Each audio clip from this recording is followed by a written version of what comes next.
নাটক একান্ত লিখেছেন বনানী মুখোপাধ্যায়। যে গেল এখনো মেয়েটা ফিরলো না, বাড়িতে কেউ নেই, এখন আমি খুঁজবো কোথায়? ফোন করছি সেও তো বন্ধ। আচ্ছা মুশকিলে পড়লাম। যত বলি ওরে বাবা আমি একা ওই মেয়েকে সামলাতে পারবো না, তোরা ওকে সঙ্গে নিয়ে যা, তা হবে না, ওই মেয়ে আমার কাছেই থাকবে। বাপ মাকে শটান বলে দিল তোমরা যাও, আমি ঠামির কাছেই থাকবো। ব্যাস এখন ঠামির প্রাণ যায় না, আর সহ্য হচ্ছে না। আবার একটা ফোন করি, এই তো বাজছে।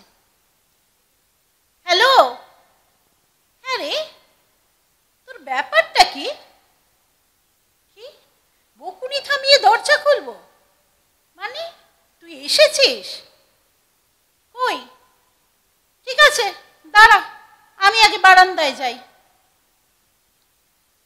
এই মরেছে, তো মোটর বাইক থেকে নামছে। ভগবান, এই কি বিপদে ফেললে আমায়। হ্যালো, ওই যা ছেড়ে দিয়েছে, যাই দরজাটা খুলে গিয়ে। এই যে, আচ্ছা তোর ব্যাপারটা কি রে? দাঁড়াও দাঁড়াও, আগে জামা কাপড়টা চেঞ্জ করি, তারপর যত পারো। দেখছো না ভিজে গেছি? সে তো দেখতেই পাচ্ছি, তা এত রাত্রিরে ভিজে ভিজে কি কর্ম করছিলে শুনি? এ কি, আমার পেছন পেছন আসছো কেন? তুমি ঘরে থাকো, আমি এক্ষুনি আসছি। একটু চা কি পাওয়া যাবে? চা ফা পরে হবে, আগে আমার কথা জবাব দাও, তারপর অন্য সব। বাবা, মেজাজ একেবারে তুঙ্গে। ওকে, আমি আসছি। 2 মিনিট কি অপেক্ষা করা যাবে? কি হলো, যাবে? যাবে। ওকে, ওয়েট করো, আমি আসছি। না, এভাবে আর চলছে না। ভয় ডর বলে কিচ্ছু নেই। বাপ মা এখানে নেই, একটা কিছু হলে আমি কি করব? না না, আমার দ্বারা হবে না। এ মেয়ের ভার আমি নিতে পারবো না বাবা। বড্ড চঞ্চল। তোদের মেয়ে তোরা বোঝ। এই যে, হ্যাঁ এসে গেছি। বলো বলো, কি বলবে? কি বলবো সে তো তুমি জানো। কোথায় ছিলি রাত 8টা পর্যন্ত? চিন্তায় চিন্তায় আমি অস্থির হয়ে যাচ্ছি। ফোনটাও বন্ধ। কেন? ফোন করলেই শুনছি সুইচড অফ। কেন রে? আরে বাবা, আমরা তো সবাই হসপিটালে ছিলাম। হসপিটাল? কেন হসপিটালে? কেন, কার কি হয়েছে? দুপুরে খাওয়ার পর সায়নের দিদার খুব শরীর খারাপ করছিল, খুব বমি। এমার্জেন্সিতে নিয়ে গেলাম, ওদের বাড়ির কাছেই হাসপাতাল। গ্যাস হয়ে গেছিল। আজকের দিনটা থাকবেন, কাল ছেড়ে দেবে। কালও তুই যাবি? যদি যাই, তোমার আপত্তি আছে? আমার আপত্তি থাকলেই বা কি, আর না থাকলেই বা কি। তুমি কি সোনার পাত্রী? কেন, আমি তোমার কথা শুনি না? এই ওই মোটর বাইকওয়ালাটা কে? ওরকম করে কথা বললে আমি উত্তর দেবো না ঠামি। এখন আমার খুব খিদে পেয়েছে, আগে খাই, তারপর কথা হবে। তাছাড়া তোমার সঙ্গে আমারও কিছু কথা আছে, ভেরি ইম্পর্টেন্ট। আমার সঙ্গে আবার কি কথা?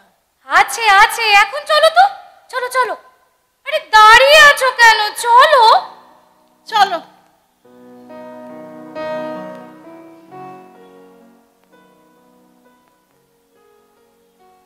তুমি কি করে জানলে গো যে আজ আমার খিচুড়ি খেতে ইচ্ছে করছে? কারণ আমি তোমার ঠামি, তাই। ছেলেটা কে? মানে? মানে ওই বাইকওয়ালাটা কে? ও, বাইকওয়ালা আবার কি? ও জয়জিৎ, জয় জয়। সে তো বুঝলাম, কিন্তু বৃত্তান্তটা কি? সেটা বলবো বলেই তো শুতে না গিয়ে তোমার ঘরে এলাম। ও বাবা। না, ও বাবা ও মা কিছু না। বাবা মাকে না বলে তোমাকেই। ওর সঙ্গে প্রেম করছিস? হ্যাঁ হ্যাঁ। হ্যাঁ আবার কি? হ্যাঁ, এই তো মোটে 2 বছর হলো কলেজে ঢুকেছিস, এর মধ্যেই প্রেম? উহ, কেলেঙ্কারির এক শেষ। কেলেঙ্কারি কেন হবে? ও খুব ভালো ছেলে, ডাক্তারি পড়ছে, মেডিকেলে ফাইনাল ইয়ার। কাল আসবে তোমার সঙ্গে আলাপ করতে। ওই আমার বন্ধু জিতা, জিতার দাদা। না না, আমি ওসব আলাপের মধ্যে নেই। তুমি যা দোষী মেয়ে, তোমাকে কোনো বিশ্বাস নেই। ওকে বলো তোমার বাবা মা ফেরত এলে তবেই আসতে। না, আগে তোমার সঙ্গে। তুমি হচ্ছ হেড অফ দি ফ্যামিলি। না রে বাবা, আমি ওসব প্রেম ফেমের মধ্যে নেই। ও বাবা, এ তো আরো জোরে নামলো। যাও শোনা, শুয়ে পড়ো গিয়ে, আমি একটু বই পড়ি। না না, ওসব শুয়ে পড়াপড়ি নেই, এখন আমরা দুজনে খুব গল্প করব। আচ্ছা ঠামি, তুমি কখনো প্রেম করনি আমার মতো? মিমি, এ আবার কেমন কথা? কেমন কথা আবার কি? কুয়েটে পড়েছো, কাউকে ভালো লাগেনি? না, লাগেনি। মিথ্যে কথা বলো না ঠামি, বুড়ো মানুষ মিথ্যে কথা বললে পাপ হয়। কি আশ্চর্য, বলছে তো ভালো লাগেনি কাউকে। গুল গুল গুল, একেবারে ডাহা গুল। কত ছেলে কিচকিচ করছে, কাউকে ভালো লাগেনি। আচ্ছা ঠিক আছে, আমার মাথায় হাত দিয়ে বলো যে কাউকে ভালো লাগেনি। বলো, কি হলো? আমার কিন্তু এসব একেবারে ভালো লাগছে না মিমি। আমার ভালো লাগছে, চারিদিকে কেউ কোথাও নেই, ঝমঝম করে বৃষ্টি পড়ছে, হালকা আধার আলোয় ঠাকুমা আর নাতনি তাদের নিজেদের প্রেমের গল্প করছে। কি রোমান্টিক বলো তো। নাও নাও, কার সঙ্গে ছিল? সে ছিল একজন আমাদের কলেজের, আমার সিনিয়র। আমি প্রি ইউনিভার্সিটি আরো 3rd ইয়ার। তার সঙ্গে কখনো কথাই বলনি? না ভাই, শুধু দেখতাম। হয়তো ক্লাস সেরে একদল ছেলের সঙ্গে সিঁড়ি দিয়ে নিচে নামছে আর আমি উঠছি, মুখোমুখি। আমার তো হাত পা ঠান্ডা। চুপচাপ চুপচাপ একধারে দাঁড়িয়ে যেতাম, আরো পাশ কাটিয়ে নেমে যেত। এ বাবা, কি করব, আমার তো সাহসই হতো না ওর মুখের দিকে তাকাতে। রোজ দেখতে? বলো না, রোজ দেখতে? রোজ? বন্ধুরা জানতো? না, কেউ জানতো না, কাউকে কখনো বলিনি, তুমি প্রথম জানলে। সে আবার কি, কাউকে বলনি? কাউকে না। একবার আমাদের ক্লাসের একটা পিকনিক হয়েছিল। কোথায়? কি জানি কোথায়, নামটা আর এখন মনে নেই। আমাদের এক বন্ধু কেয়া, ও হ্যাঁ, ওদের বাগান বাড়িতে। বাগান বাড়ি? ওই মানে যে বাড়িতে বাগান আছে? হ্যাঁ, ওই যাকে তোরা আজকাল রিসর্ট বলিস, ওই রকম। ওকে ওকে, তারপর তারপর পিকনিকে কি হলো? আরে বলো না তাড়াতাড়ি, ওঠ। আমি দাঁড়া না, অত ছটফট করলে হয়? হ্যাঁ, আমরা তো যাচ্ছি, আচ্ছা। যেতে যেতে গাড়ি থেমে গেল। যা, গাড়ি খারাপ হয়ে গেল? কি কাণ্ড! না না, গাড়ি খারাপ নয়, কি একজন নাকি উঠবে গাড়িতে। মা, আমি তো অবাক। কে উঠলো বলো না? তোমার ওই সে? হ্যাঁ, ব্যাস আমি গিয়ে একেবারে পেছনে বসলাম। সামনে বসলে তো আর দেখতে পাবো না। তাই বলে তুমি পেছনে গিয়ে বসবে? তুমি কি গো? তা কি করব, সামনে বসলে তো চোখই তুলতে পারবো না, তাহলে দেখবো কেমন করে? তা ঠিক, দেখতেই যদি না পেলে তো প্রেম হবে কি করে? একদম ঠিক বাত। না, এত কথা বললে চলবে না। সরি সরি, তুমি বলো তারপর। তারপর আর কি, গঙ্গার ধারে পিকনিক আমার। শুনলাম কি একজন নাকি বলছে, এই মেয়েটা কে রে, তখন থেকে মুখ নিচু করে বসে আছে। কি গো, নাম কি তোমার? কেলেঙ্কারি। আমি এক মুহূর্তের জন্য মুখটা তুলে দেখলাম, সে। আমার তো চোখে জল। কোনো রকমে মুখটা তুলে বললাম, বিপাশা। তখন সে বলল, ও বাবা, এই তো কথা বলতে পারে, আমি তো ভেবেছিলাম বোবা। আর আমি কিছুই বলতে পারলাম না, সবাই বাড়ি চলে গেলাম। এ কি রে বাবা, এ আবার কেমন প্রেম? তারপর আবার কবে দেখা হলো? পরের দিনই কলেজে সিঁড়ি দিয়ে নামছিল, আমি একপাশে সরে দাঁড়ালাম, ও বন্ধুদের সঙ্গে নেমে চলে গেল। ব্যাস। যা বাবা, গল্প শেষ? বলিহারি বাবা, তারপর আর কি হলো? আর কবার দেখা হয়েছে? আর কিছু হয়নি, তুই যা, এবার আমি শোবো। কথার খেলাপ করো না ঠামি, পাপ হবে। আগে তুমি বলো, নেক্সট দেখা কবে হলো? ও বাবা, আর কতবার বলো না গো। একদিন ক্লাসে বসে আছি, একটা মেয়ে এসে বলল আমাকে প্রফেসর এবি দেখা করতে বলেছেন। আমি তো ভাবছি আমার ফিলোসফি নেই, তাহলে আমাকে ওনার কি দরকার। গেলে? হ্যাঁ, গেলাম। টিচার্স রুমে। ভয় ভয়ে ওনার সামনে গিয়ে দাঁড়াতেই উনি বললেন, রবি ঠাকুরের বিসর্জন পড়া বা দেখা আছে কি? বললাম, হ্যাঁ, দুটোই। উনি বললেন, রবীন্দ্র জয়ন্তীতে বড় ফাংশনে বিসর্জন নাটকে আমায় অপর্ণা করতে হবে। সেটা ছিল সেন্টিনারির বছর। এই তো এতক্ষণে একটা ভালো খবর শোনালে। করলে নাটক? কি করে করব? ও তো জয় সিংহ করবে। তো তো আবার কি, ওকে দেখলে তুমি সব ডায়লগ ভুলে যাব।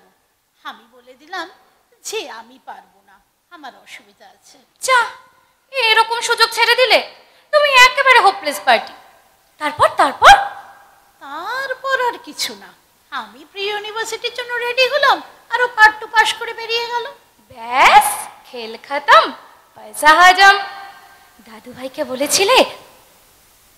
না না, কি হবে বলে, শুধু শুধু মানুষটার মনে কষ্ট দেওয়া। দাদু ভাই তোমায় খুব ভালোবাসতো, তাই না?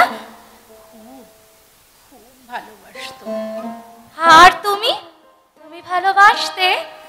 বাসতামই তো, খুব ভালোবাসতাম। কি হলো? কি হলো ঠামি? আবার কি কিছু হলো? ঠামি, ঠামি, কিছু বলবে ঠামি? কি চোখে জল কেন? কি হয়েছে বলো? আমার কথাটা কাউকে বলবি না তো? আমি তো কখনো কাউকে বলিনি আমার মনের কথা, আজ প্রথম তোকে বলে ফেললাম। কেন বললাম তাও জানি না, হঠাৎই বলে ফেললাম। কাউকে বলবি না তো? তাহলে আমি বড্ড লজ্জায় পড়ে যাবো রে। আমার এত ছোট্ট অথচ এত বিরাট একটা গোপন কথা, যাকে 55 বছর লুকিয়ে রেখেছি, সেটা। না ঠামি, না, বলবো না, কেউ কোনোদিনও জানবে না। তোমায় কথা দিলাম। তুমি কেঁদো না গো, তোমার কান্না দেখলে আমি বড্ড আপসেট হয়ে যাই ঠামি। না ভাই, কাঁদবো না, তুই যা, অনেক রাত হলো রে, যা। হ্যাঁ। কি হলো? তুই আবার দাঁড়িয়ে গেলি কেন? কিছু বলবি? বল। ঠামি, যার কথা এতক্ষণ শুনলাম তার নামটা কি সেটাই তো জানা হলো না। কি নাম গো? কেন, নাম শুনে কি হবে? না মানে, নায়কের নাম না জানলে উপন্যাসটা লিখবো কি করে? বলো, কি নাম? আবির। কি কি নাম? আবির, আবির সেনগুপ্ত। ঠামি, ওই জন্যই তো নামটা বলতে চাইনি। ওনার নাম আবির, আর তাই? হ্যাঁ, আবির, তাই তোর বাবার নামও আবির। ঠামি, তোর বাবা দোলের দিন জন্মেছিল, সবাই বলল নাম হোক ফাগুন। আমি মনে মনে ভাবলাম এই তো সুযোগ, বললাম আবির নামটা কেমন? সবাই বলল বাহ। আমি ভাবলাম নাই বা দেখতে পেলাম, নামটা তো রইল আমার কাছে। ঠামি, একবার একবার যদি লোকটাকে দেখতে পেতাম, তাহলে যেমন করে হোক তোমার সামনে নিয়ে এসে বলতাম, এই যে ঠামি, দেখো দেখো, প্রাণ ভরে দেখো তোমার আবিরকে, যতবার ইচ্ছে ডাকো আবির আবির বলে। তাই তো ডাকলাম ভাই সারাটা জীবন। সেই লোকটা চেহারাটা তো আর মনে করতে পারি না, অন্তত নামটা আমার কাছে থাক। আমি কি ভুল করেছি ভাই? না, ও নামটা নাকি আমি কি করে ভুল করেছি? না, কিচ্ছু ভুল করনি তুমি, কোনো ভুল করনি ঠামি, বেশ করেছো, আবির নাম দিয়েছো। মানুষটা তোমার সামনে নাই বা রইল, নামটা তো থাকলো তোমার বুকের ভেতর, সেখান থেকে কেউ তাকে কোনোদিনও বের করে আনতে পারবে না। কেঁদো না ঠামি, কেঁদো না। কৃষ্ণ ভাই, বলিস না। যখন আমি আর থাকবো না তখন বলিস, যাকে খুশি বলিস। না, তখনও বলবো না ঠামি, তখনও বলবো না। যে কথা তুমি এতদিন ধরে নিজের বুকের চোরা কুঠুরিতে লুকিয়ে রেখেছিলে, আজ থেকে সে কথা আমার বুকের ভেতর বন্দী হয়ে গেল। কোনো আলী বাবা এসে চিচিং ফাঁক বলে সেই দরজা খুলতে পারবে না ঠামি, কোনোদিন না, কোনোদিন না।